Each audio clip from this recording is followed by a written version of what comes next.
చాలా రోజులుగా టాలీవుడ్లో నెంబర్ 1 హీరోయిన్ ఎవరు అనే తీవ్రమైన చర్చ సాగుతుంది.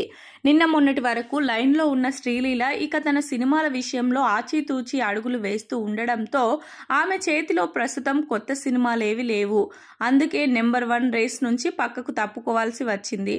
సీనియర్ హీరోయిన్స్ అంతా కూడా తమ వల్ల కాదు అంటూ పక్కకు తప్పుకున్నారు. అయితే ఒకే ఒక్క హీరోయిన్ ప్రస్తుతం ఆ రేస్లో ఒక్కో మెట్టు ఎక్కుతూ తాను ఉన్నాను అంటూ ముందుకు దూసుకు వస్తుంది. ఆ హీరోయిన్ మరెవరో కాదు, మృణాల్ ఠాకూర్. ఇప్పటి వరకు కేవలం మిడ్ రేంజ్ హీరోలతోనే అమ్మడు నటించింది. కానీ ఇక తనకు ఆ అవసరం లేదు అంటుంది. ఇప్పటి వరకు ఒక లెక్క, ఇకపై మరో లెక్క అన్నట్టుంది ఈ సీతారామం బ్యూటీ. మొదట దుల్కర్ సల్మాన్ సరసన సీతారామం చిత్రంలో నటించి సెన్సేషనల్ టాలీవుడ్ ఎంట్రీ ఇచ్చేసింది. ఆ తర్వాత హాయ్ నానా అంటూ నాని సరసన చెట్టాపట్టాలేసుకొని బాగానే సయ్యంది. ఈ 2 సినిమాల విజయం సాధించాయి.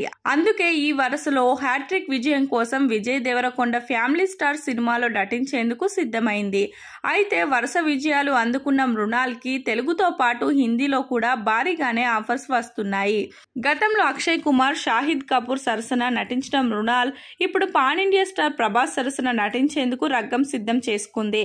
గతంలో తనకు బ్రహ్మాండమైన విజయాన్ని అందించిన సీతారామం డైరెక్టర్ హను రాఘవపూడి తన తదుపరి సినిమాలో మరోసారి మృణాల్కి అవకాశం ఇచ్చారు. ప్రభాస్, హను రాఘవపూడి కాంబినేషన్ లో వస్తున్న ఈ చిత్రంలో మృణాల్ నే హీరోయిన్ గా ఫైనల్ చేసినట్లు తెలుస్తుంది.